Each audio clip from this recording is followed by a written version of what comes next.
want the APC candidate, a senator. You understand? Being a senator actually automatically qualifies one to be a governor. If you it doesn't qualify. One of the concerns that Debo Ologunagba actually said or mentioned when questioning the candidacy of the APC candidate, Senator Peblo, he said that when he was a senator, he didn't bring, he didn't do anything tangible that his constituency can hold on to and say, okay, Senator Peblo was able to do this with constituency projects. So he didn't do that as a senator. Is it as a governor that he'll be able to effect change? I am not from Edo State, but I know too well that for your people to vote you in as a senator, you must have, in one way or the other, affected the lives of your people in the lower cadres. Politics does not start from Senate. Okay. You understand? Babelo is a known politician in Edo State who is a very popular politician. At what point, Honorable Churchill, if I may ask, at what point did elections or the votes of the people actually start counting in Nigerian elections? It might start from this Edo State election. So you agree with me that the fact that like you said, he's a senator, if his people had confidence, I mean, you said he was voted over and over again because his people had confidence in him. And now you're saying that people's votes will actually start counting starting from these elections. So are you saying that the elections that saw Obeblo emerge as senator probably was skewered? You cannot rig election when you don't have majority. That is one thing I understand. And that is what... Majority of voters or majority of voters. Interesting. If you have majority of voters, why rig election? Let me come to that. Why rig? Well, let me come to that. You can't have majority, you can't have less majority and rig election. Let me tell you why. If the majority you have is of less percentage, like you have a 20% majority, while the 80% is in the other side, you can't rig election. You can only rig election when you have the least 45%. I am a politician that understands the part of this system through the tutorship of my boss. You understand? I know too well that you cannot have election being rigged without having majority of the voters on your side. In the other way around, Obebelo, if you look critically or get information from the people of Edo State, you will find out that Obebelo has been on ground. Dabo is saying it since they started campaign. Dabo has not said anything. He's not coming to say they don't have manifesto. He's doing this. Dabo is a politician that is part of the people I tag as Orina crisis people. You understand? He likes, yes, with what he has said now, the governor of Obaseke will see that the national body is with them. And he wants to, they want to agree. They want to agree that... What do you mean by agree? They want to agree within themselves that they are going to win election. But they know too well, Obaseke himself, know too well that PDP in Edo State cannot win election, election. All right, elections are not far away.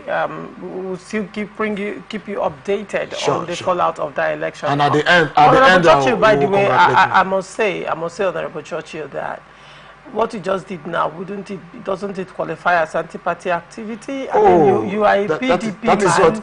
You are a PDP man, though in Rivers State, but then in Edo State. I'm an APC man. You're not an APC man. I'm not an APC man. All right, you're supporting APC. I am seeing clarity. A PDP man supporting APC. No, I am seeing clarity what will happen in Edo State. And you have also supported. Supporting APC. I'm not giving them that. So I'm not supporting that. I'm not a voter there. All right.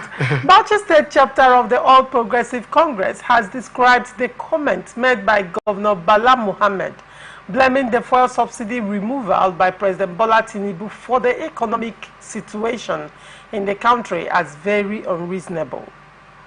The opposition party in the state said there is no nation that does not experience challenges. APC, the press statement signed by the Publicity Committee Chairman Sadu Omar and made available to journalists on Saturday, recalled that Governor Mohammed had vehemently supported the fuel subsidy removal when he served as a minister in the cabinet of former President Goodluck Jonathan. Recall that the Bauchi State Governor had during the week criticized the federal government for its failure to address the pervasive hunger, anger, and severe poverty affecting Nigerians, which resulted to the nationwide End Bad Governance protest. However, the party said that since the APC government, under the leadership of President Tinubu, came on board, the economy of the nation, including Bauchi State, has been positively transformed through the execution of laudable projects in the state and country at large. APC said, agreed that there are challenges, yet President Tinubu's policies are working. For instance, the policies are the reason Governor Mohammed is now receiving billions and billions in monthly allocations, up to twice as much as he used to receive. From January to June, Governor Bala Mohammed has received over 87.4 billion naira from FARC.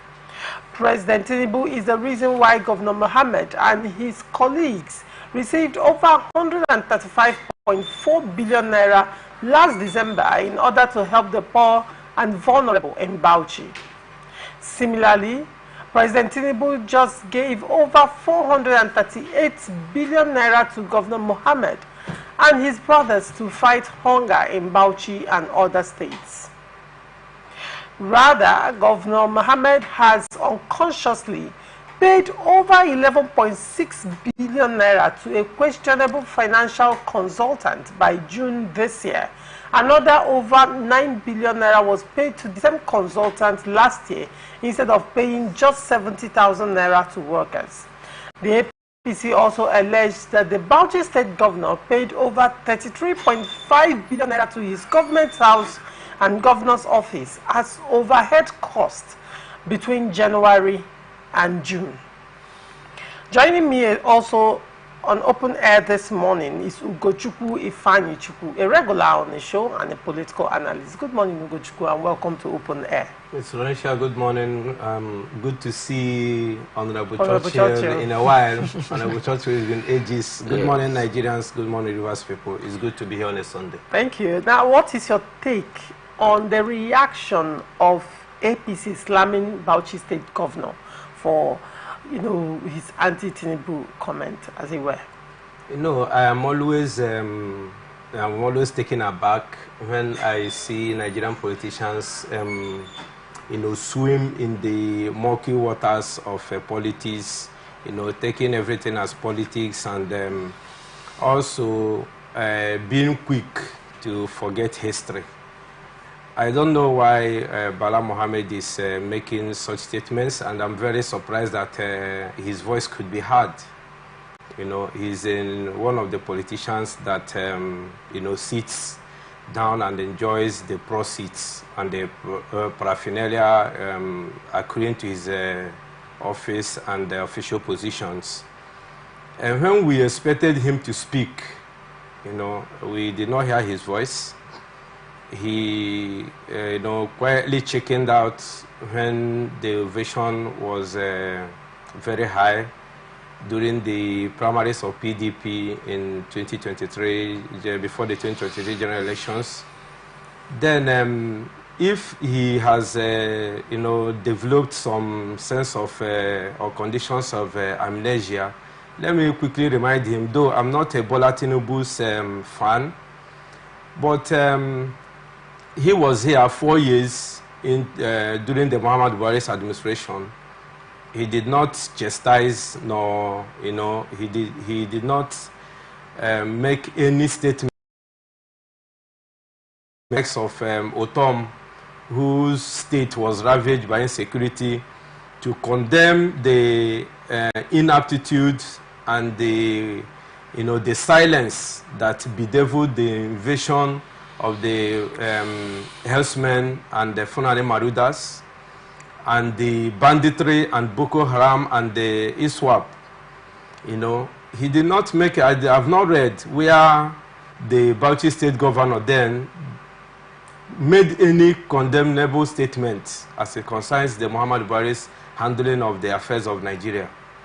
So, in blaming Bola Ahmed Tinubu's administration of a little over a year of the hunger and insecurity in the country, is just being uncharitable to the person and the administration of Bola Ahmed Tinubu. Though his policies, as bad as it may seem, did not emanate from him. Remember when Bola Ahmed Tinubu paraded himself as the national leader of APC, which was not a position recognized by the APC constitution. At the time, he found out that he could not penetrate the Muhammad Buhari's administration to make his feelings known. Then he decided to run for the presidency. We are all here and saw what happened to him. Fast forward to the time he has become the president of Nigeria. And Bala Mohammed is coming up with such unguarded utterance against the government of the day. We take it back. Though Nigerian government has developed the habit of blaming their predecessors, but in the case of Bola Ahmed Tinubu, Muhammadu Buhari held sway for 8 years. When Jonathan was on saddle, Boko Haram was concentrated in the northwest, in Borno precisely, and pockets of violence here and there. Muhammadu Buhari came and the thing escalated. Insecurity in the farm. I don't want to go into Boko Haram and all that, but the insecurity that made farmers not to go to farm. Insecurity that led to kidnapping of Nigerians, kidnapping of school children, Kankara adoption, that is the highest mass adoption in the world history, that 200 and something students were kidnapped and returned in a very organized fashion. We are here in Nigeria. We are here in Nigeria when people, a whole bus will be adopted into the bush. We are here when Otom cross-carpeted from APC to PDP in order to save his blushes and save his people. It was during the Muhammadu Buhari's administration. So what magic is Bala Mohammed expecting a Bola Tinubu to perform for there to be food sufficiency in Nigeria? The IDP camps in Nigeria were they created by the Bola Tinubu's administration? You could recall when the Borno State Governor Zulum was going to Baga, and his security was repelled for him to access Baga. The monies that were earmarked to purchase arms and ammunition and given to the former army chief, what's his name now, Buratai, has it been accounted for? But we are quick to remember the Dasuki Gate. But I can assure you on a good authority that the monies Muhammadu Buhari expended in the purchase of arms and ammunition to fight Boko Haram and insurgency did not see the light of the day. Buratai is being touted as the most richest chief of defense staff, army staff that has come in Nigeria, and he is blessed by giving him an ambassadorial role. Lawrence, if you go further, you find out that a person during the Muhammadu Buhari's administration, Tucano jets were purchased. Thanks enough to the presidency of Trump. Where are the sounds of the Tucano jets in Nigeria? Where have they been parked? Nigerian Air Force members were taken for training. Nigerian military or Air Force engineers were taken to the United States for training. Where are the sound? Where are those multi-purpose? I had Jide Titoju say a lot about that Tucano jet, what it can do. But because the American government gave them a timeline that gave them a condition that particular Tucano jet should not be used anything outside the northeast and northwest. That's why you don't hear it being used. Assuming the American government gave them an open condition, you'd have had they will use it in the east and in the south. So what are we saying? When Nigerian political office holders use everything as politics and refuse to draw from the beginning the genealogy and the historical background of what led us to where we are today, it is the Muhammadu Buhari's administration. All right. And where is the north, where Bala is coming from, suddenly woken up that there is bad governance in Nigeria and insecurity is thriving and Nigerians are hungry. Nigerians are hungry, yes. There is food scarcity, yes. Was it not the Muhammadu Buhari's administration that closed the borders? All right. I also say that Tinubu, who would have taken time to study what is happening before the fuel subsidy removal, maybe put some measures in place to cushion these harsh effects, did not take that into cognizance. Maybe he didn't foresee it.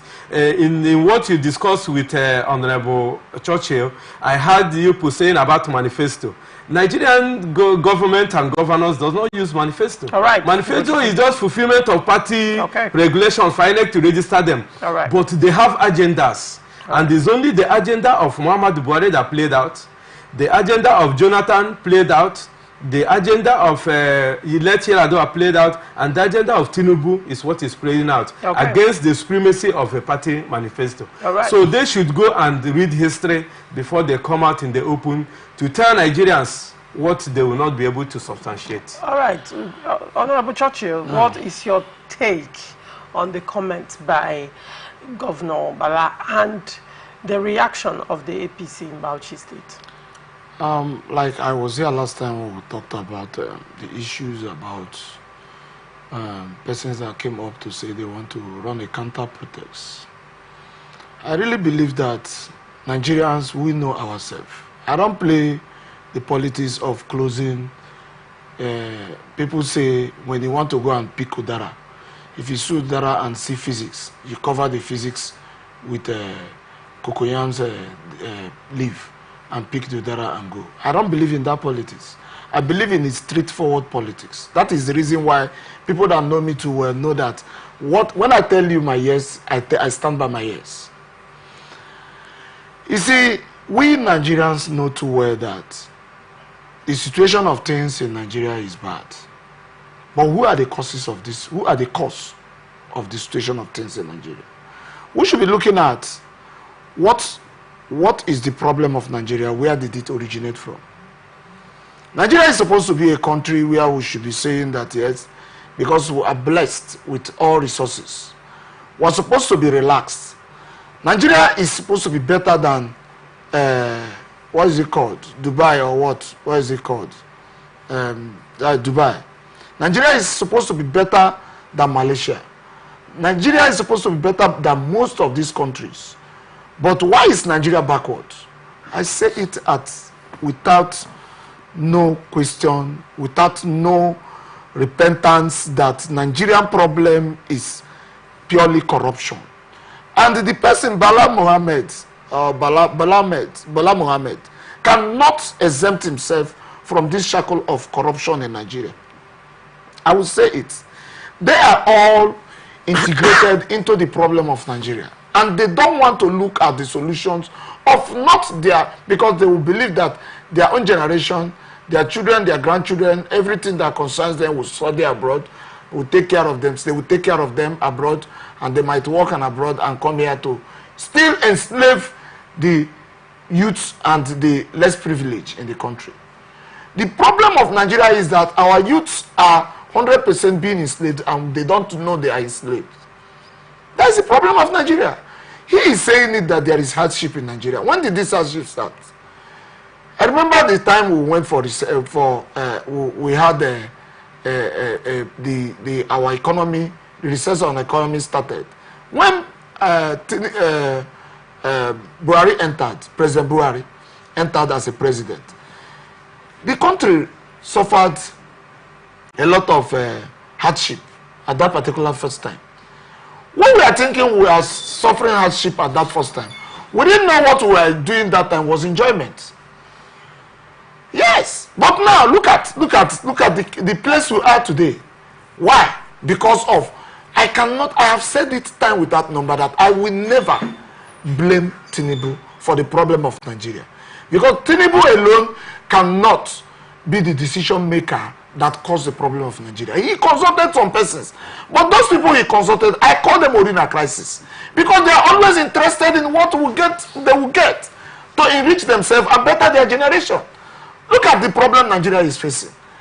Like somebody want to travel now, you cannot, even your salary, if you want to go to Cross River now and you are being paid 150,000 naira to salary, if you go to Cross River and come back with your vehicle, you cannot feed your family for 3 days. Because of what? You are going to buy fuel, going and coming back for more than 70,000-80,000 naira.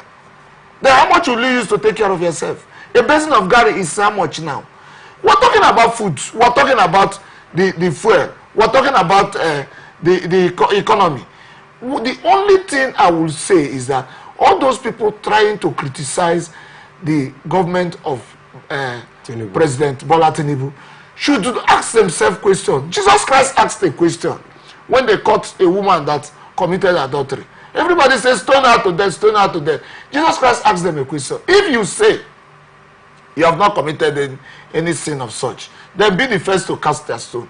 If they say they are not included in the present in the crisis that is happening in this country, in the problem that is happening in the hunger that we are introducing in this country, then they should be the first to come about. All of them, I will stand. There is no politician. I'm just a kindergarten politician. I will say it. You say there is no politician. Yourself included. That is why I said I took exception at the first time. I said yes, and so I will stand. You are also culpable. I said I will when it comes to that. At your level, you were culpable. But what I say, will you agree with me? At my level, I was not culpable. All right, continue. So what I will say at every given time is that Nigerians should look at the problem. Going to abroad to buy houses, buying a big houses as a politician, spending that money that is meant for the society, that is meant for the entire people of our country. Look at a human being will come and be talking about the legislative assembly that was receiving 13-point-something million, and now they are receiving close to 200 million, and you are a legislator. You don't even know how to look into the affairs of your people. Right. Somebody that has 200 million naira and you cannot pay 10 persons in their place 5 million, and you are greedy. And most of them, they are looking and when I look at some politicians and look at some public office holders, and like Bala has said, him himself is also included. They should look at how to find out the root of the problem of Nigeria, not blaming Bola Ahmed Tinubu. President Bola Ahmed Tinubu is not the person to be blamed. No, but Church, when you say they should look inwards and find, you were talking about politicians as a whole, but then, like you said, when you spoke about politicians being culpable as a whole, you now extricated yourself from the blame and say you're a kindergarten politician.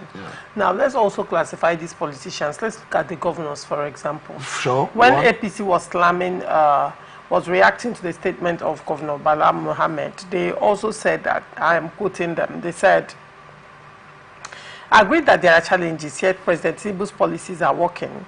For example, the policies are the reason Governor Mohammed is now receiving billions and billions in monthly allowance, up to twice as much as he used to receive. They said, from January to June, Governor Bala Mohammed has received over 87.4 billion naira from FARC allocation. Yes. And he also said, President Tinubu is the reason why Governor Mohammed and his colleagues received over 135.4 billion naira last December. Okay. In order to help the poor and vulnerable in Bauchi State. And he also said President Tinubu just gave over 438 billion naira to Governor Mohammed and his brothers to fight hunger in Bauchi and other states. Now, you talk about increased FAC allocation. Okay. You now talk about 135.4 billion in December to help the poor and the vulnerable. Poverty in Bauchi state. And he said Governor Mohammed and his colleagues probably they shared the money. Maybe other state governors in the got from the money too. Now they also mentioned 438 billion to Governor Mohammed and other state governors to fight hunger in Bauchi and other states. I mean, there is a lot. And then they now went ahead to even mention misappropriation of funds by the governor. First of all, paid 11.6 billion to a questionable financial consultant in June, and another 9 billion naira was paid to the same consultant last year. And then the state governor also paid 33.5 billion to his government house and governor's office as overhead costs. So now, while the blame goes to the center, there are federating units that are also included. There are federating units, and it appears that the people, Nigerians, do not look towards, either because of partisanship in this instance, or like a lack of political knowledge, not knowing much. So everybody blames the president. But now, monies are being given, increase that FAC allocation. In all the things they mentioned, they did not talk about the IGR of Bauchi State. It's very important that you note that. Now, apart from the FAC allocations, all these monies that the federal government has been sharing, not just to Bauchi State in this but other states. But other states. Let's trickle it down to River State, because we are domiciled in River State. We cannot say for sure this is what the governor has done or what the governor has not done in Bauchi State, but we can look at River State as a state, as our own state. Because we are here, and we should know, when you look at what the governor has received in FAC allocation from January to not June, May, to the best of my knowledge, is over 100 billion. It's higher than that of Bauchi. That of River State is about 300 billion. That's what I heard. Now, when you look at it, I have the records, but it's not here. When you look at it, we are not talking about increased FAC allocation. We are not just we're not talking about IGR, sorry, but just a FAC allocation is above 100 billion. Now, that is within a space of 5 months. 5 months. Now, the question would be, what is the governor doing with that money? What can you see the effects of these monies? Why Nigerians are blaming the center, federal? Can they look at the federating units, the states? So let me start with you, Gochukwu. Can you say you have actually felt the impact of this increased FAC allocation? Don't forget that the governor himself also mentioned that there is increased IGR to the tune of 27 billion naira monthly. So when you now, you do your maths, it means that in a space of 10 months, River State, to be modest, has enjoyed over 200. Yes, let's leave 27 and do 25 billion naira monthly. When you do 25 billion times 10 months, that's about 250 billion. That should have entered River State coffers from increased IGR. And then you look at the increased FAC allocation. What do you make of this? Do you actually see this money trickling down? Because the question I always ask is, if Nigerians are actually feeling the impact of these monies sent from the federal government, I don't think there will be protests. Laurentia, you just you are just one of those who are mind readers, because when Honorable Churchill was talking, I wanted to tell you that I want to make an addition to what I said as it concerns Bauchi State, because of the accusation of APC, and now you have drawn it to our home state. And can we for once come on this national television, ATN, and not talk about River State? I thought today we didn't have Rivers, but it's politics, and it is what it is, because it's interwoven. Like you said, it's a federating unit. So anything that happens, either federal or any sister states, have a way of having a connection and a ripple effect that will come down to Rivers State. I want to say that with the increase in FAC allocation, I think Bola Tinubu will be licking his wounds for even removing the fuel subsidy, because the removal of fuel subsidy have not in any way impacted in the lives of an average Nigerian, because it is only meant for the political elites to enrich themselves. They don't know. We are going back to the time I heard that the late Shehu Shagari said that Nigeria have money, or who was the head of state that said it, that the problem is how to spend it and what to spend it on. That is the situation in which we are today, because the governors, they receive a lot of monies, but they don't know what to do with it. But there are a lot of things to do with money in Nigeria. There are a lot of, lives to be touched. But because they have been beclouded, don't forget that Aline Dume raised an alarm that the president had been first off, that he does not even know what the people are passing through. So all of them in the corridors of power, they surround themselves with different media aids, just like the local government caretaker committee chairman in Rivers State. Some of them are appointing as many as 600 aids, 100 aids. What are you doing with those aids? They're the people you're looking up to. Now that we had they are giving subvention, they are giving to their cronies. So what is happening in Rivers State is pitiable. Also, if you take it to Bauchi, say where we are coming from, the average life of a Bauchi citizen have not increased, have not improved. And the governor has a lot of money to do a lot of things. You hear one of the former local government chairmen, let me quote him now, Chidi Lloyd, accused the governor of, because there was a protest stage and the protesters visited the home country of the FCT minister, Nyesom Wike, and they see it as an affront because most of them chanted war songs and tried to drag the name of the FCT minister to what is happening in Nigeria. And he did not sit down well with the FCT minister's supporters. And the chief of law said that the governor does not have, Seminary Fubara does not have the monopoly of violence or mobilizing of talks or protesters, that they themselves, supporters of the FCT minister, are going to mobilize and also visit his own properties. He mentioned that the governor of Rivers State, Seminary Fubara, I'm telling you where the monies are going, is building on 32 acres of land.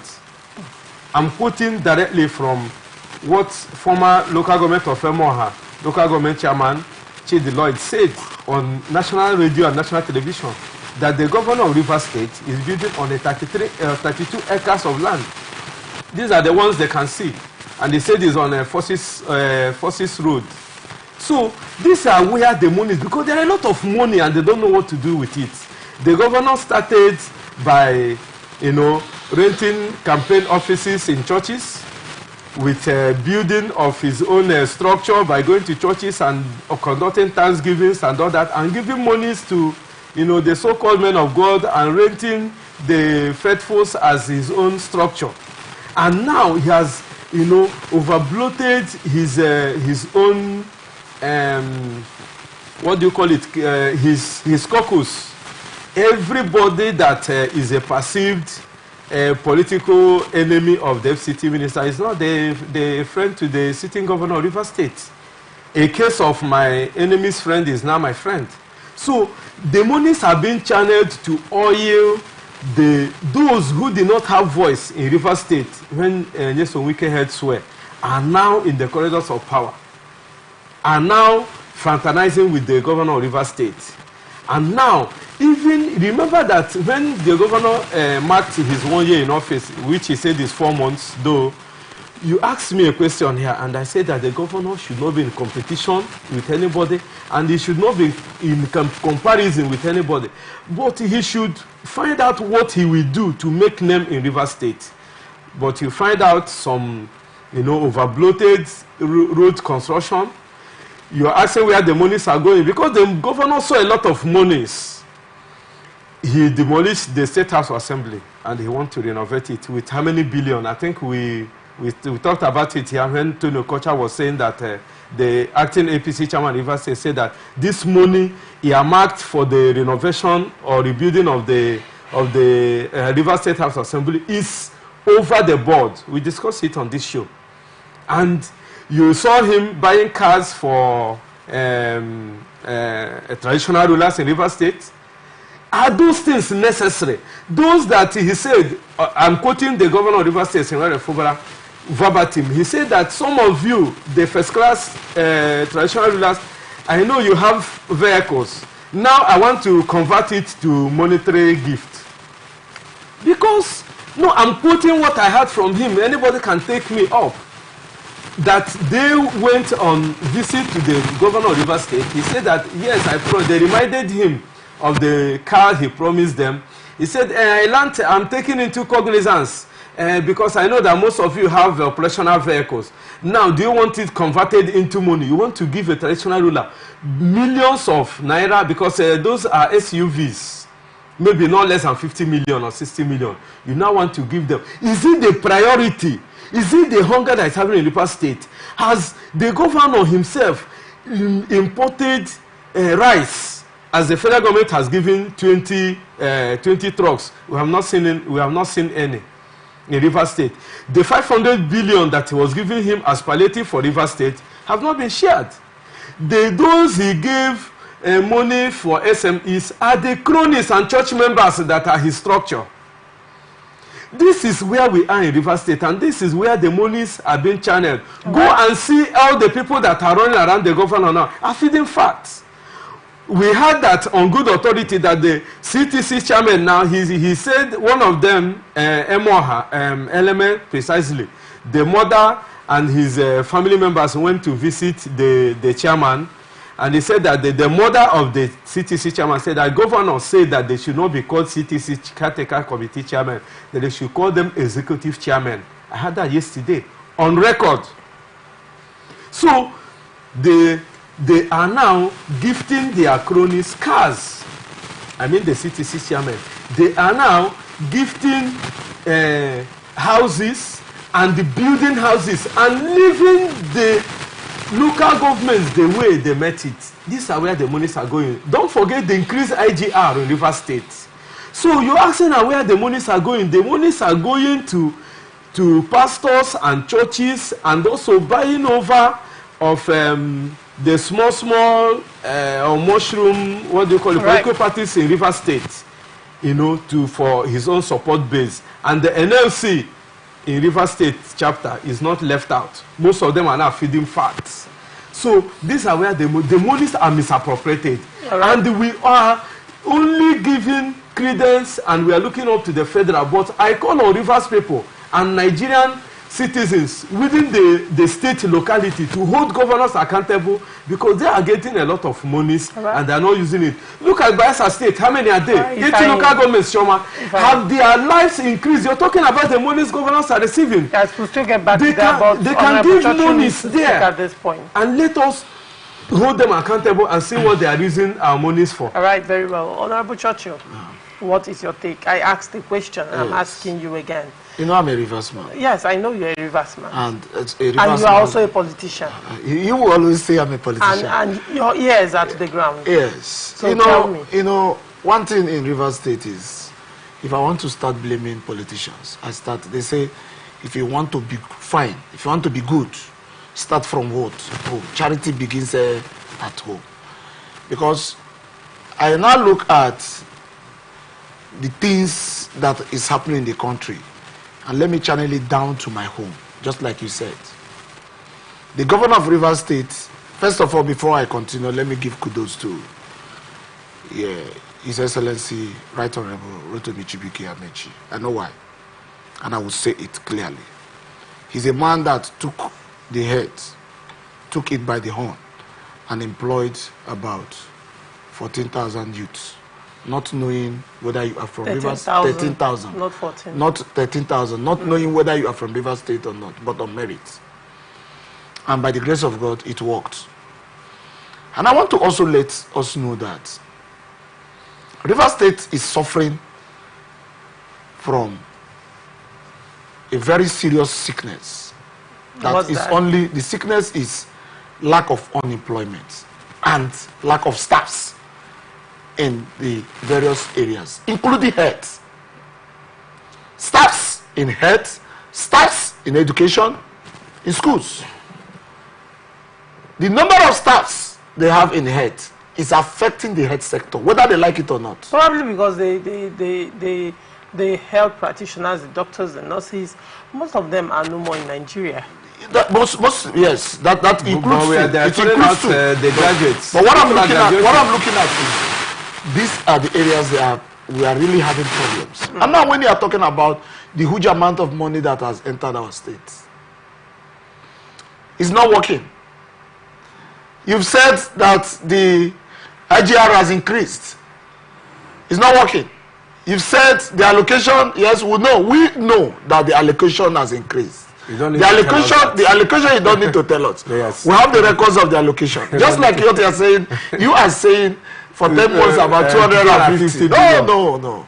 River State, I said here earlier, 300 and something billion. That's what you said. So, but what I know is that I said it here at the second month in their office, that 2 years, two major years is a year of working. The third year is for campaign. You understand? The third and fourth year, the half of the third year and the last year. And we will always score results at the end of the second year. So no matter what any person think is doing, we'll have the records. We'll call their results.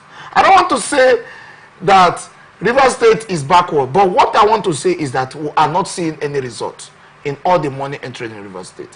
Whoever you are giving the money without a proper budgetary is on your own. You have the right as a sitting governor. But me, I know too well that the governor of River State is not using our money. Our money is still intact. All right. Whether they know or they don't want to know, they should also let him know that some persons that are in River State knows that apart from the recurrent expenditure that is paying of salary, that the River State money is intact. Why do you say it's intact? It's intact because I know too well that since he entered office, since January, you understand, since February, March, that he has failed to use the allocation. We have not seen anything tangible. Why do you say he has failed to use the allocation? He has failed to represent their allocation. Okay, the you budget. mean The budget, I mean bill, the budget. The budget, sorry. Okay, what you're saying... The appropriation bill has not been represented. Now, if I may understand you, Honorable Churchill, you're saying that the governor is functioning without a budget. Therefore, he's not functioning with the budget, but money sourced from other means. Yes. It means that River State money is still intact. Yes. I will say it anyway, and they should take it up. Maybe if any person that wants to take it up. Our funds are intact. And when the time comes, because I know too well that it is very clear to the understanding of every core Rivers man that we cannot do things. River State is bigger than a state that should do things recklessly. We are organized. We have been one of the best states in this country. Why will it be now that we are now in shambles? All right. So what I'm saying is that for our funds, like you said, that it has not been affected, people's lives have not been affected. This but and I've that. told you we are. But what is not? I don't want to. I believe that should be funds. You go from any other place. Any person can dash you money.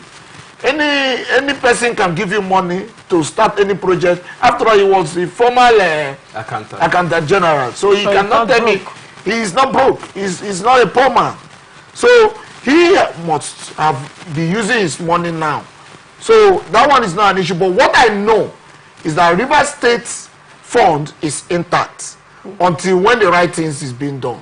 Okay, so pending when the right thing is being according done. to you, presents the budget, then you can now assume that the governor is spending River State money, and then you can now hold him accountable for projects being done. No! But and now you're saying that can be spending from IGR. Since the budget has not been presented, it means that nobody can hold the governor for not working. Yes, because nobody should our hold. money It's intact. Yes, nobody should hold him for not working because the money is intact. Interesting perspective. Just 2 minutes, quick one. I remember that, Laurentia, this is about life. The governor of Rivers State has entered, like I said when we are critiquing his first year in office, that he should do things differently. He should prioritize his own areas of work. 2 days ago, my street, a house was gutted by fire. It was around 1 a.m. I was called upon to, it's not more than 1 year I entered Rivers State. So, but, if you are so vast and you are so knowledgeable, once you come, you begin to gather numbers of some important personalities and important offices. I have the number of the Rivers State Fire Service. I have the number of about 4 or 5 DPO. I have the number of 3 control room numbers of the state police headquarters. I have the number of the NSCDC. So immediately it happened, they called me that Gochukwu, I should call the fire service that there is that fire has got it.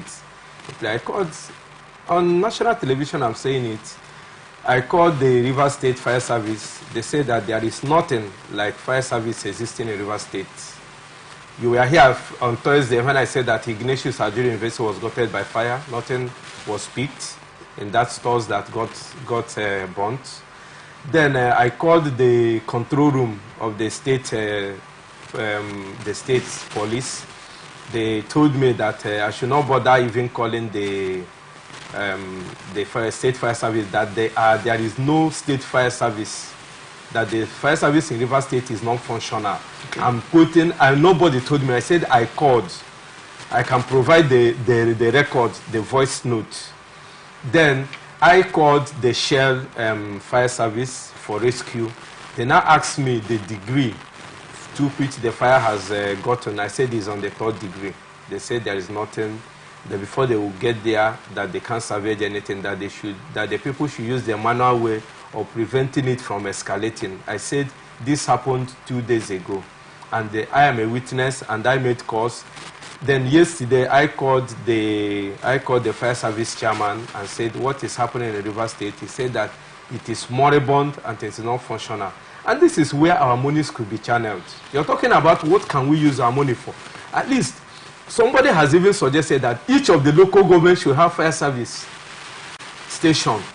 But in whole Rivers State, you're talking about Rivers State, Honorable Churchill, as a state that has been working, as a state that we are looking at after Lagos State, even if not for the Nigerian government and the way they do their things, that Lagos is now outshining Rivers State. Rivers State should be the capital of business, given the ports, given that oil, the goods that lays the golden egg that feeds Nigeria, because in Nigeria, the gold that is mined in Zamfara is not being shared.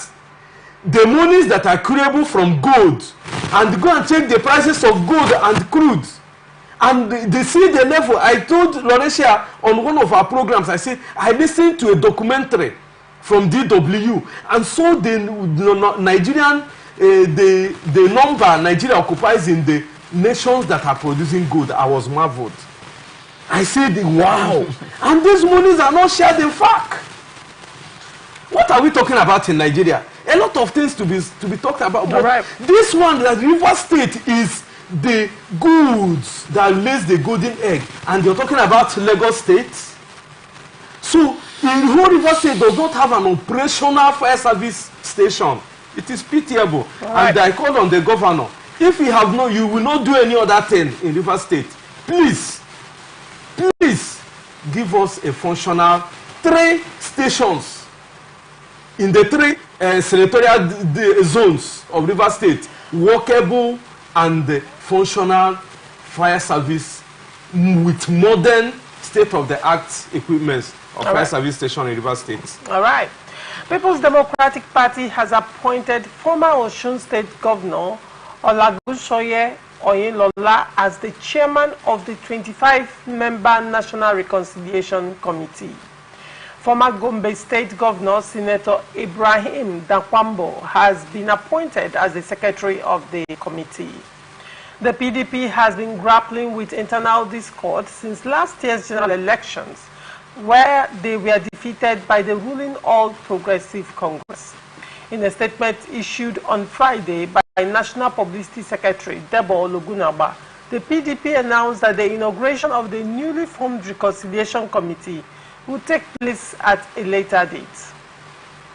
Ologunagba explained that the National Working Committee took this action after receiving approval from the National Executive Committee for the PDP's next constitution. The statement also noted that Chief Aniocho Okoro has been appointed as the committee's administrative secretary.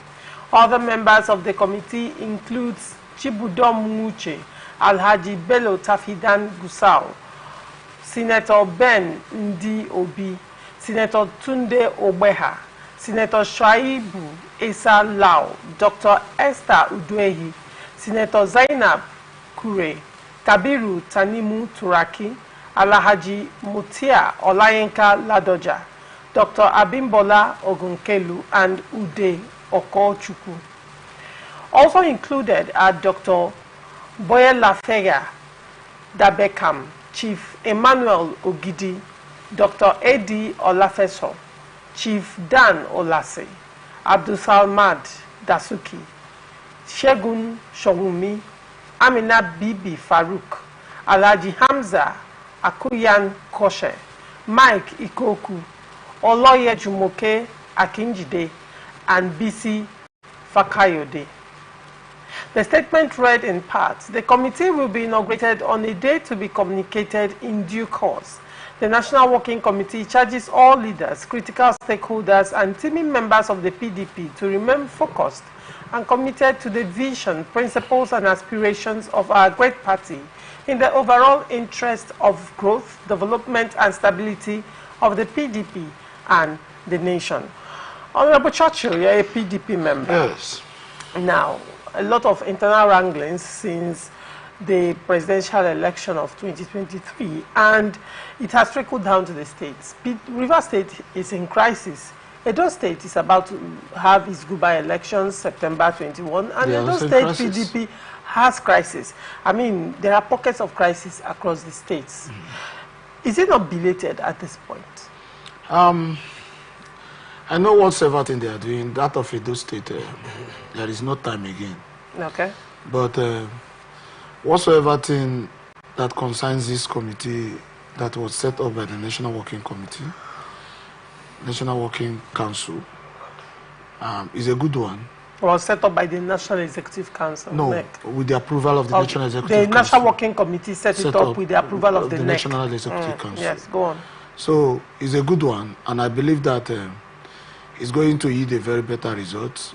My PDP is my party, and I will ever remain a PDP member. For now, nothing will change my membership from PDP. For now. Yes, I'm a politician. Interesting. So Nigerian politicians are good in cross-cutting. No, already said for now. I said for now, nothing will change my I So I like the caveat. I like what the National Working Committee has done. But they should also look at the truth, knowing the things that cause. Because when you want to heal a wound without knowing the cause of the wound, you will get no result in the healing. The cause of the wound should be known. The cause of this problem should be known and addressed properly. If it has to do with the PDP constitution, they should follow it and treat it normally. One thing that is always very, very important in party structures is allowing the things that is supposed to be done to be done. See, party is not owned by anybody. But some persons leave the party to be run, and for some persons to spend their hard-earned money in the party. And at the end, they will come to say they want to contest election in the same party. These things that is happening now if my party gets a better result now, it will give us a better grant concerning 2027 election. Okay. Yes. But if we do not get a better result and they did not address things the way it's supposed to be, we will also remain where we are. And I'm not praying for that. So the committee should look at the critical issues that is causing the problems. And again, let me put it to them. You being announced or being called to, because I counted it, is about 37 members. 25 members. 25 members, sorry. Okay. 25-member committee. 25 members, yes. majorly our states that will have holds, strong holds. Chibudom Uche is a very strong party steward in the party. And I know too well that he's an elder statesman. So they should look critically without being biased. They should not look at they shouldn't turn themselves to arena crisis people. All right. They shouldn't turn themselves to arena crisis people, where they will go and maybe the governor of any state will host them. After eating, they want to dance to the tune of that governor of the state. They should look at the critical issues and handle it as matured personalities they are and as stewards they are in the party. Because now I want to put it to them that if the party fails, they failed. You understand? If the party fails, they failed, because they have been put in the front now to reconcile the party and to bring out better result so the party can start to win election 2027. All right. These persons are good persons. They are capable personalities. They are credible according to you. Yeah. All right. Very well. They should inaugurate them, let them go ahead and do the work. All right. Ugochukwu, do you think this move at this point is belated? Laurentia, it's not belated, given that we just came off general elections. Okay. And this is the right time for them to rejig the party. And I will also advise them for free, if the constitution of PDP has outlived its usefulness, given the realities of the time and the evolving nature of our democracy, the democratic space and the polity and the intricacies that some politicians, especially the new ones, are bringing in now. Remember that when the PDP, when the PDP constitution was written, the likes of Ezenwonye Sonwike was still a kindergarten politician, as Honorable Churchill would say. And those who held sway, like the late Elese Kweme, when Barnabas Gamadi was the party chairman, and the time Olusegun Obasanjo and the late Tony Anene them, those who fashioned the party constitution, most of them are gone. And they should look at the peculiarities of the time in order to make it relevant. Again, the inauguration or the appointment of these personalities to reconcile aggrieved members and try also to reposition the PDP as a viable opposition, perhaps become a party to reckon with, who can wrestle power from the APC. And given that PDP is I think is only surviving party that registered before the 1999 general elections. So as the only surviving party who has stood the test of time, because other ones has metamorphosed and emerged together, they should take the lead. PDP is the name alone, can endure for generations to come. Like we have the Democrats, the Democratic Party in the United States, and the Republicans. So if you take a step further, I will advise those people to be inaugurated, not to be sentimental, not to look at faces, to be stern and firm in their decision making. Because like Honorable Churchill said, if you don't deal with the truth, if you don't deal with it and you try to, paint it like the sepulcher, the what remains under is still the carcass, no matter how beautiful it looks like. And I don't want them to dance to the sentiment of some party members. This is what will now weaken the vibe or the tenets of whatever they are going to do. They should call to question Atiku Abubakar, the suspended former chairman of PDP, Eyochia Ayo, and ask critical question of what happened. How did Atiku get his nomination form before the party began to sell it prior to the 2023 general elections? Because the party said we are going to give to the South. Who brought the idea of now microzoning and all that? So let them start and asking those penitent questions. This is where the reconciliation lies, because the likes of some people in the South, like the likes of Ezenwonye Sonwika, still aggrieved because of that particular stab at the back. And what happened, that somebody was given an opportunity to make a second speech at the primary ground. I mean the Senator Aminu Tambowa. And why will somebody at the, instead of playing, like when in the seminary, if you want to help your friend before exams, have a group study. Once you enter the exam hall, everybody becomes an enemy. Because if you are caught, you'll be expelled. Then why will the PDP allow somebody to come to the party ground and begin to, equate his vote to another person? These are the critical issues. I don't want them to start looking at Ezenwonye Sonwike anti-party activity. He supported another person. What was the crux of the matter? The courts. What was the crux of the matter that led to that? Because Laurentia, at the end of the day now, after this reconciliation move, Sonwike is not suspended, because I know that nobody will suspend him, because he has held the party up to this time. I don't want to go into that. But for the feeble minds of PDP members who will be asking, and after the reconciliation, this person was not disciplined. Disciplined in what way? So if they have not been able to unearth what happened that led to a party man such as Sonwike to support another party in the presidential election, they have not gotten it right. So this is the only thing I'm asking them, that they should do due diligence. They should do it without any bias and get to the root of those matters that brought that crack. Because remember, it is Sonwike that went to Edo State and delivered Obaseki.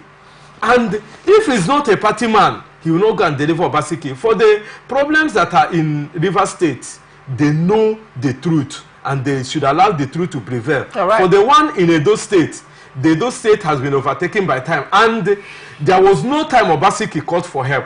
So a court gives you what you already pray for. Okay, let me go direct to what I want to say. You see, my father used to tell me one particular thing. He said, when it comes to reconciliation, it calls for everybody to say his mind, and they will forget it. They will look out for the solution. I don't believe that this reconciliation should bring issues where the angers will overgrow. I really know that so many persons have stepped on so many persons' toes. So far as PDP is concerned, I've been a member of PDP since 2000. That is a registered member since 2003. I've been a member of PDP. I worked for 2003-2007 till I became a councillor till date. And I know too well that as a member of PDP, we also know who has contributed a lot to progress or make the party grow to the level it has grown. But in this reconciliation part, they should look at the area where they will find out what exactly is annoying you. Of course. And find out how you can forget that, and let's forge ahead. Yes. Because, but the Bible also tells me that should sin, if you understand, if grace abides, should sin continue, something like that. Let it not be that after this grace, after this forgiveness, everybody, then the sinner, the man that wants the party to fall, will continue doing what he is doing to make sure that the party falls. That means they want to scrap PDP. And the persons that has been nominated and they are appointed to be the committee members should look at those persons that want the party to fall. Either they should re-register them so they will have attestation, because you cannot be in another country and you think you are a stakeholder in Nigeria. It's not possible. Right. So they should all come to the table and agree how to run this party. So when it comes to contesting election, everybody will come and contest. If you are in another party in another country, and when it comes to election you come back to contest, it's far. All right. So I want them to look critically and find out. Okay. And then address this Oresha, particular there's issue. a name that is giving me confidence there, Obi.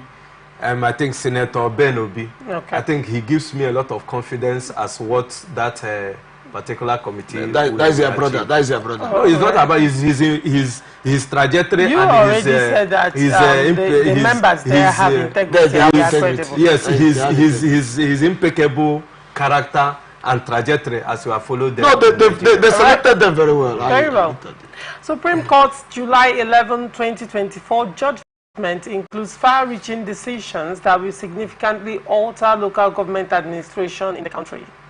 The Supreme Court has affirmed the financial autonomy of Nigeria's 774 local governments. In the unanimous judgment of its 7-member panel on July 11, the Supreme Court unanimously upheld the suit brought by the federal government to strengthen the independence of local governments in the country. A member of the panel, Justice Emmanuel Agim, who delivered the court's lead judgment, held that the local governments across the country should, from July 11, receive allocations directly from the Accountant General of the Federation. He ruled that it is illegal and unconstitutional for governors to receive and withhold funds allocated to local government areas in their states. He ordered immediate enforcement and compliance with the orders of the court by the state governments and successive governments henceforth. Today we'll be discussing an important part of this judgment, and that is the local government tenure elongation by the Supreme Court. The judgment partly reads, under Section 135, subsection 3 of the Constitution, the tenure of 4 years for the President, provided for by Section 135, subsection 2 thereof, shall be extended for periods not exceeding a period of 6 months at any time by a resolution of the National Assembly if it is not practicable to hold elections. By same token, by a law of a State House of Assembly, the tenure of local government councils can be legally extended for any reason, such as insecurity or war, if it becomes impracticable or impossible for elections into the local government councils to be conducted. The mandate given to an elected local government council is the mandate of the electorate of that local government area. And if the tenure is extended, it is the people's mandate that is extended. If the tenure of a local government council is truncated, as it is the norm now, it is an illegal termination of the electorate's mandate, and it is not to be encouraged but roundly condemned. Honorable Churchill, what is your take on this judgment by the Appeals Court? Let me also, first of all, congratulate the Appeals Court for... You are congratulating the Appeals Court for doing their job? For doing their job very well. You are congratulating for doing their job very well. So, in the sense that, you know, so many issues has really happened in, particularly I want to draw it down to Rivers State. Okay. So many issues has been lingering. High Court, State High Court putting injunction, another State High Court vacating injunction, this one, this one, do this. First of all, I want to start by saying that Martin Samehule is the House of Assembly Speaker we know. And like the Appeal Court said, that nobody has challenged his jurisdiction as a Speaker. And nobody also has apart from one member that is late among the House of Assembly members, other members are intact as House of Assembly members. But I know too well that some members were suspended by the State House of Assembly. That includes Okojombo and about 4 or 5. Good boys. Yes, all of them, that they were suspended.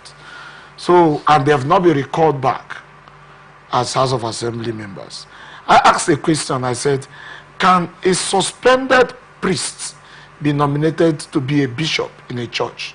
Some persons answered the way they understand. But I really looked at it in the area of the House of Assembly of Rivers State, where members were suspended, and without knowing, somebody called them in his parlor and so said somebody should be nominated as a speaker. I know too well that the House of Assembly of Rivers State is organized, and they did their election, and every other members that is among the principal officers were elected the same day, and it was published. But with that we're talking about I'm digressing down to that area. Okay. Now, when you look at the judgment of the Supreme Court, that is the apex court of Nigeria, you look at it, one, they said that when it's extended, it's the people's mandate that is extended. We know too well that the tenure of the local government, like when I sat, it was 3 years. And after, we were still in office when election was conducted. And at the end of our tenure, the day our tenure elapsed, that is the day they were sworn in. Now, in this aspect, election is supposed to have conducted all this while, but it has not been conducted. The judgment says that should, in case there is war, there is problem. That is, the war means there is issue, or that the state RISEC. He said for any reason. Okay, for any reason. As war or insecurity, but then for any reason comes for any reason, it, yes. And the election did not hold. That means the tenure elongation can only be done by the State House of Assembly. And as it stands now, the State House of Assembly of Rivers State looked at it before this time, knowing that they've written to the governor like twice. Like the information I got, I told you that my ears are on ground, like twice or thrice for the elections to be conducted. Even the RISEC wrote to the governor for funds to conduct the election, and they were unable, they were not able to conduct the election. Then the House of Assembly sat and passed a bill for the elongation of the tenure. Sent it to they passed the process, sent it to the governor for the governor to assent. And the governor did not assent it for the period of time according to the Constitution. It was brought back to the House of Assembly according to the section 112 of the Constitution, 112 down of the Constitution, and they followed the process. And finally, the bill was represented by the majority leader of the House, and followed the normal process again, and was passed as veto in the House. It was vetoed in the House as a bill for the elongation of 6 months, following the Nigerian Constitution. Following the Constitution. And again, now, the Supreme Court has reaffirmed it, letting everybody know it is no more now the business of the Legislative House. It is now the business of everybody, both the Supreme Court, the court, and the Legislative Assembly. So I want to urge the House of Assembly, the Rivers State House of Assembly, to do the needful by inaugurating these personalities, the local government chairman, for them to continue. Then, but it shouldn't exceed the period of 6 months. The governor should hasten up. How do you inaugurate outgone chairman in this instance? They are not outgone. And then they follow the Constitution. Agree with me that right now caretaker chairman exists in Rivers State. So far as I'm concerned, I know too well that the law in the Supreme Court judgment never permits anything like caretaker. The law in the Supreme Court judgment never permits anything like caretaker.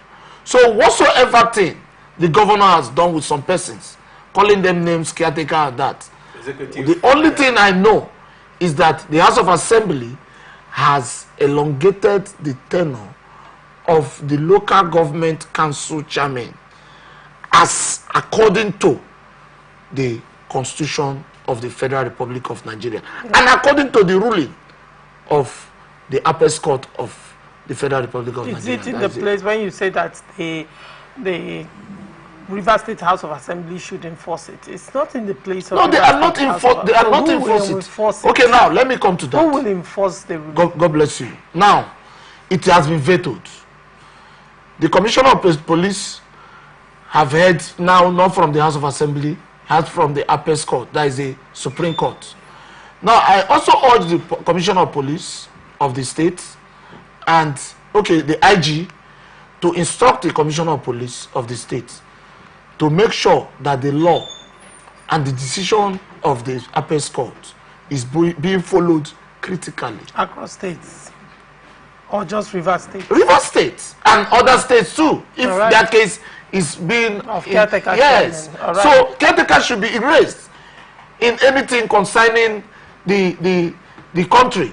Everything that concerns the three arms of the government should be followed. And let me also sound it clearly that local government is the third tier of the government. Is the third tier of the government. Yeah. And as the third tier of the government is to be given due accord, due respect, due this thing, attention as the second tier. Also, yes. Okay, what you're saying is that the third tier should enjoy the same level of independence that the federating units are enjoying. Yeah, according to the Constitution. According to the Constitution. All right, very well. According to the Constitution. What do you have to say? You have been on this show, you have discussed this, but let me still get to hear your perspective. Yeah, what I have to say in this regard is I want to salute the vision of the Honorable Speaker of Rivers State House of Assembly, Martin Samehule. I want to salute the courage of his brother legislators. I want to salute their interest in enhancing good governance and for repealing executive rascality. Because what we saw in Rivers State and other states, especially in my home state, Imo State, we are seeing executive rascality. And remember that the Supreme Court made mention of that the governors, have, resorted to using the name Solat. The Nigeria like a lot of phonetics and a lot of big names. Caretaker, they call it CTC chairman as an acronym. They have SOLAD, that's Sole Administrators. You have transitional committee. And the Supreme Court captured all those acronyms and said that if they are in nullity, they don't exist in the eyes of the law, and the Constitution of Nigeria is not known. And Martin Samehule, rules the curiosity of the Nigerian state. It was not in this dispensation that this case has gone to the Supreme Court, but it is also it will be recorded in the annals of history that from Rivers State, a certain speaker in the year 2024, because this law was made in February or March, has rewritten the history of Nigeria as someone who took the bull by the horn, took the executive by the jugular, and set the history right. Because those things have been in the Constitution, but who is talking about them? But he saw what other people have not seen.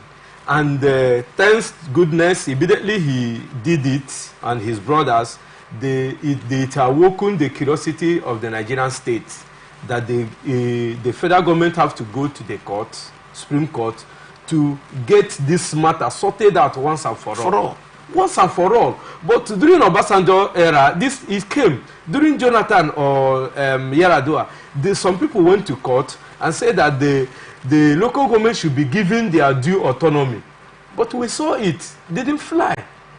But today, the Nigerian citizens who reside within the local government areas should be singing the praises and, increasing. Nigerians like a lot of prayer, increasing their prayer points for a person of Martin Samuel, for his charismatic nature and for being a leader who came and saw what other people did not see. What did he see?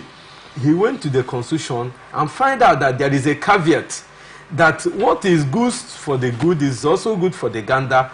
The constitution of the Federal Republic of Nigeria, 135(3), captured how in any state of emergency or where election is impracticable, either by omission or commission, failed to conduct an election, that the tenure of the existing democratically elected office holder should be elongated by a 6-month period.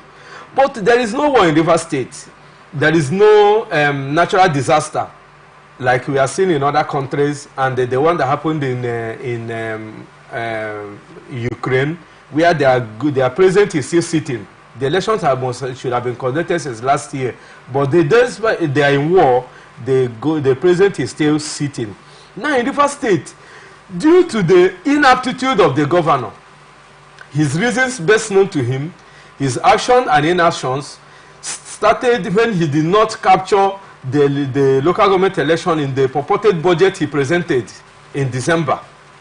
And now Martin Samuel, they looked at it and said, this governor is not ready to conduct this election. Therefore, the doctrine, not necessity now, but in the eyes of the law, is a doctrine of necessity. But when it comes into the one of Rivers State, is a doctrine of laissez-faire attitude, and they want to exhibit the executive rascality by the governor of Rivers State, Samuel Fubara, and that the elections will not be conducted.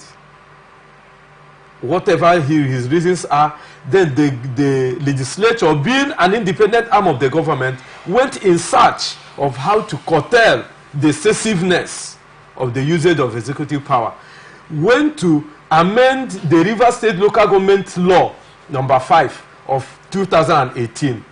With due process of writing to the governor after passing it into bill, and that very day, Martin Samuel said that this will go down in the annals of history for the smooth running of the administrative office of the local government in Rivers State, so that there will not be a vacuum.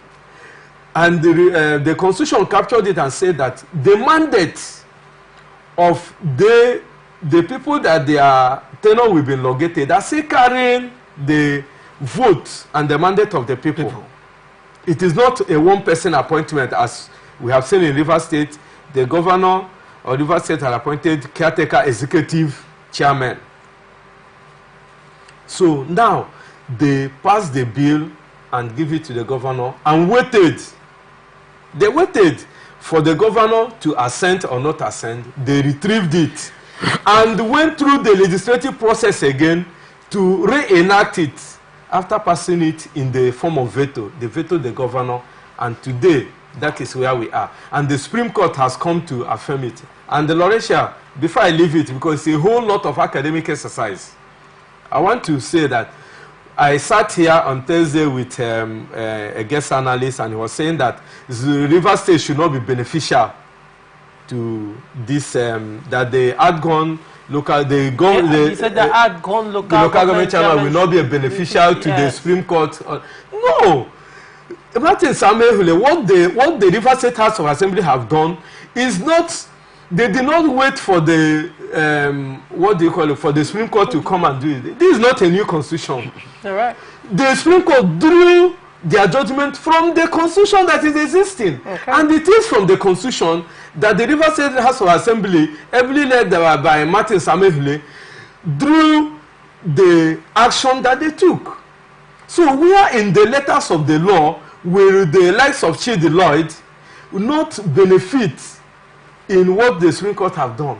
All right. Is it a new constitution?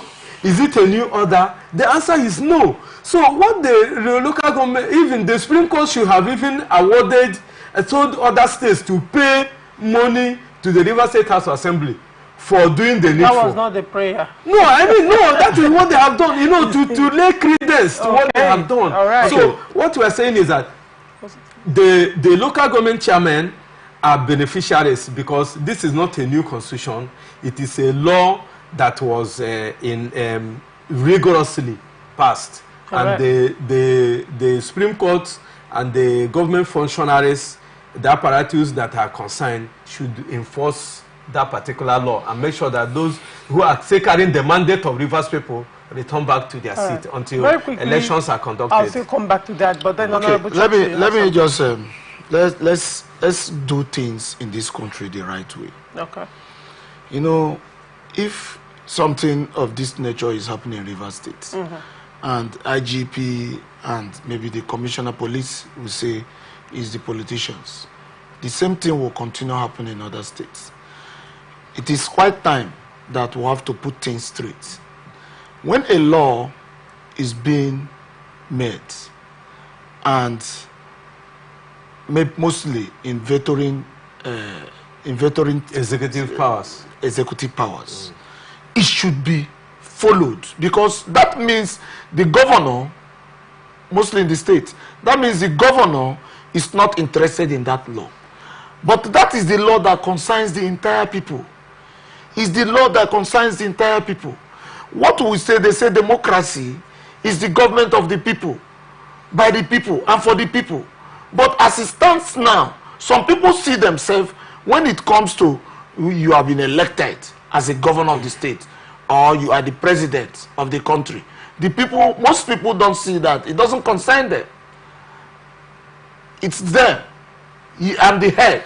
But they should look at it that whatsoever thing that is good for the gander is also good for the goose. You understand? So let us see the people that are supposed to enforce this law. Let them take the appropriate measures to make sure that this law is being followed. To ensure that our country starts getting a better name when it comes to democracy. Because if they allow Martins Amehule only and the 24 or 27 members, they cannot. They don't have the power. Yes. But the only people that can enforce this power, as they know that it has been enacted by the Supreme Court. Not even enacted, it's a constitutional issue. It's in the Constitution. It's a constitutional issue. It's a decision also that has been reaffirmed by the Supreme Court. Yes. It has been reaffirmed by the Supreme Court, the Apex Court. The IGP should take it very, very serious. All right. And to make sure that this thing is very followed to the letter. And okay, let's come also to the amendment.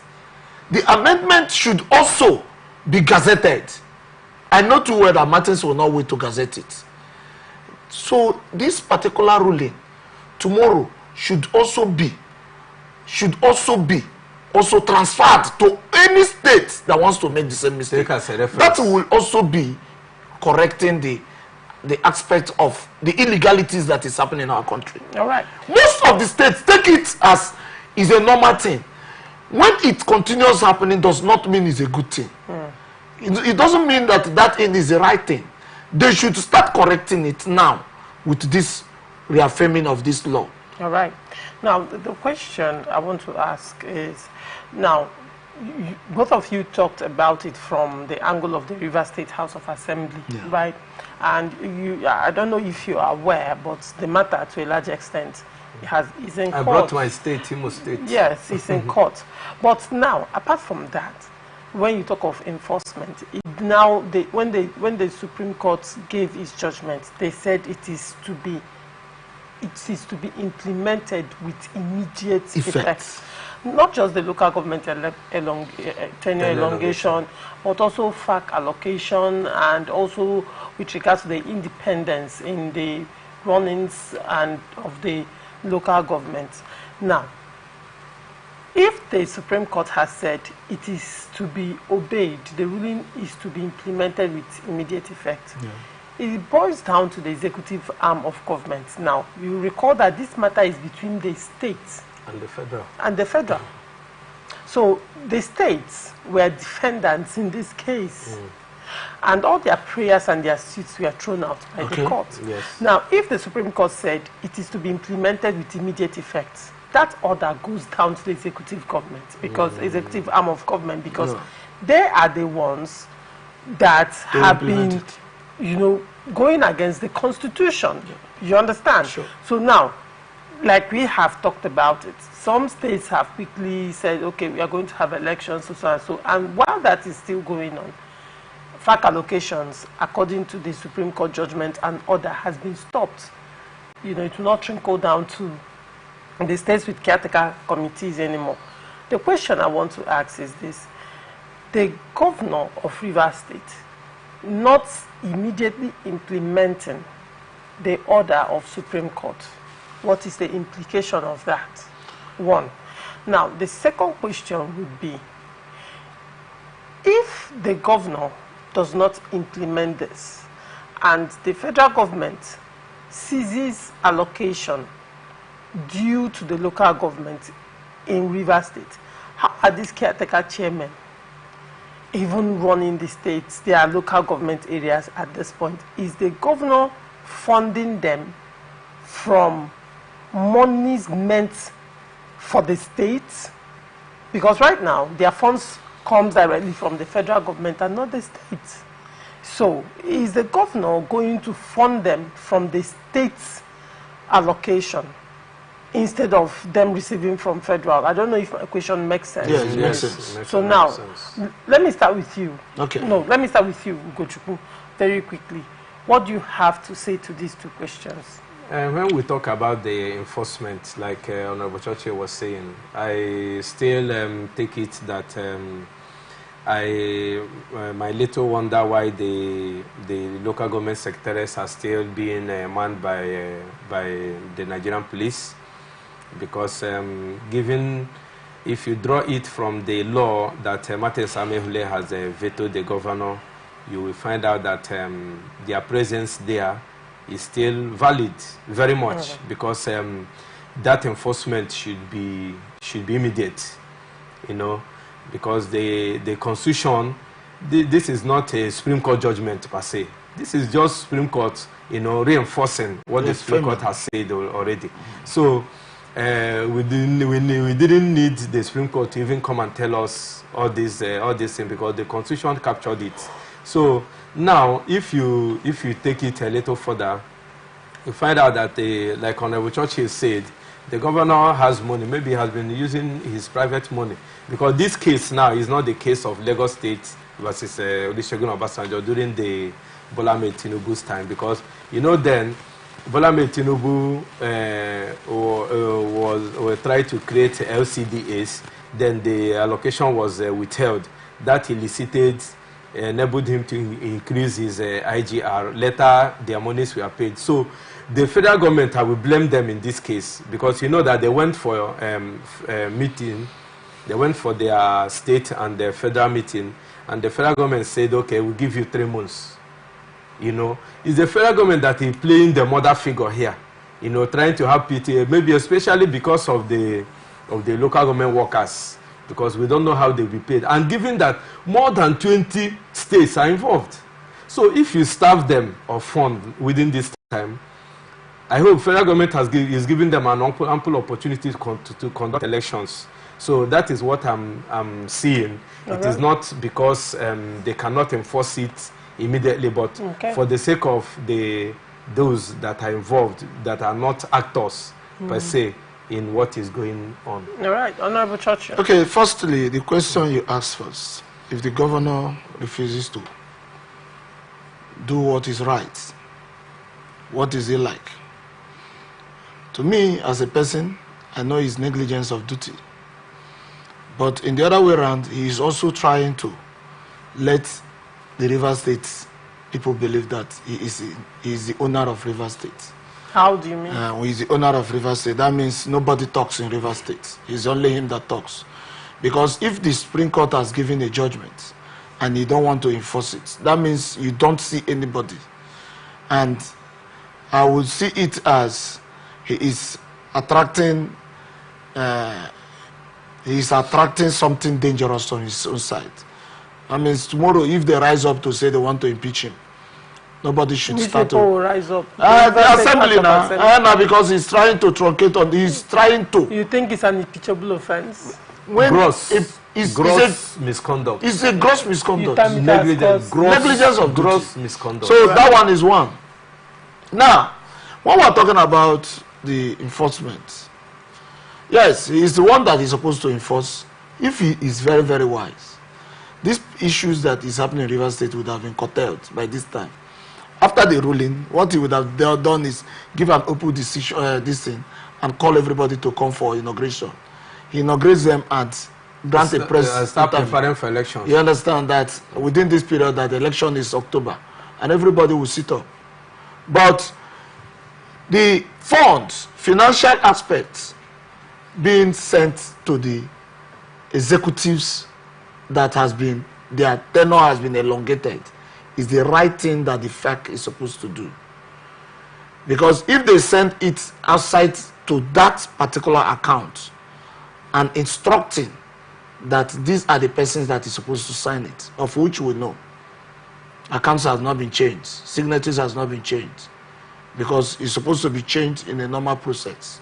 So they should send it direct to that account and instruct. Well, in this instance, you know, part of the Supreme Court judgment is that these states with caretaker chairman will not receive allocation. There is no caretaker when election is done. Okay, now, no, you cannot say there is no caretaker. Allocation has already happened here. Hold on. Rivers State still has caretaker committees as it is. Now, the question is, if the federal will no longer send allocations to local governments with CTC chairman, how is the Rivers State governor going to fund this CTC? Is it going to come from Rivers State pockets? If has said that obviously it will come from the governor's personal pocket. No, it has to come from his own personal pocket. In the sense that, as it stands, we all know, like I said here before this time, that the governor is not using the Rivers State money for now, the money from the allocation. So it can also come from his pocket, in the sense that as he's building he has appointed his friends and cronies. Yes, to act as caretakers. So he can continue using his money from his post. And let him not forget that the Constitution expressly stated that the three arms of government are independent: the judicature, executive, and the judiciary. And the legislature has firmly vetoed the governor, which they have the constitutional right to veto the governor. So it is already a law in Rivers State. By the act of what the Martin Samuel Led Assembly have done, it is a law that will not be raised by going to court or by doing any other thing. So it is left for the governor to do the needful. And in the case of Rivers State, their funds, even other states, if monies for that states will be sent to them, because there will be a window. Because let me use my state, Imo State, for example. The governor who opposed Odema have not conducted an election, so he's still with CTC or SOLAD or caretaker committee, as the case may be. That means your state is included. As the case, no, wait, I'm making a very good analogy here. Very quickly. See, if those states that have not hitherto conducted elections, there was no, we are no local government chairmen elected, seated, their funds will be restricted. The one for Rivers State, the governor has a window of receiving the allocation for the local government from the federal, because we already have executive chairman seated. Their tenure just expired. No, their tenure has been extended. No, elapsed. Their provisional 3 years has elapsed, and the extension we are done within the time they were still on seat. Have that window because now they are not in the council. No, but on the touch with the same, if they are recalled, have that, but have they been recalled? No, that's what I'm trying to say, that the case of Rivers State is peculiar, that the governor has the opportunity to call them right the wrongs. Yes. All right. His own is very seamless. If he wants the local government to start receiving their own funds, he will just call them. A law has been existing law that is there for him to play with, all right. and the state will move along within 3 months. he can now conduct an election as we know it in Nigeria and bring those his TTC, you know, by writing the numbers to the RISEC to announce. And he will now bring them in as executive chairman, as the case may be, in River State. Sadly, we are out of time. We would have loved to continue with this conversation, but this is where we have to wrap it up. Thank you so much, Honorable Churchy, for coming. It's always a pleasure having you. My own pleasure. Thank you, Gochuku, for coming. It's a pleasure having you. I want to say, River State, please give us a functional fire service station. All right. We are open for advanced placements, bookings, and commercials. You can connect with us on all our ATN socials, Facebook and YouTube, Atlantic Television Network, Instagram and TikTok, Atlantic TV Network 1, and Twitter, Atlantic TV Net. Watch us live on our website, www.atlanticnetwork.tv. Do not forget, peace and unity are the pathways to progress. Thank you for watching. I am Ogu Laurentia. See you same time tomorrow. Bye for now.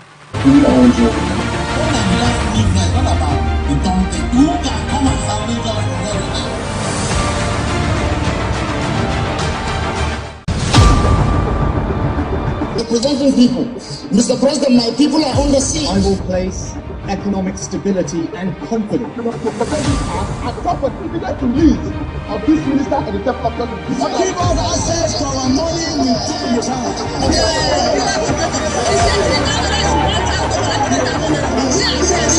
As always said, there are two sets of people, the oppressors and the oppressed. And in between are the cowards and the hypocrites. Which I am. No matter how tough the challenge, how high the obstacles, we are enjoying.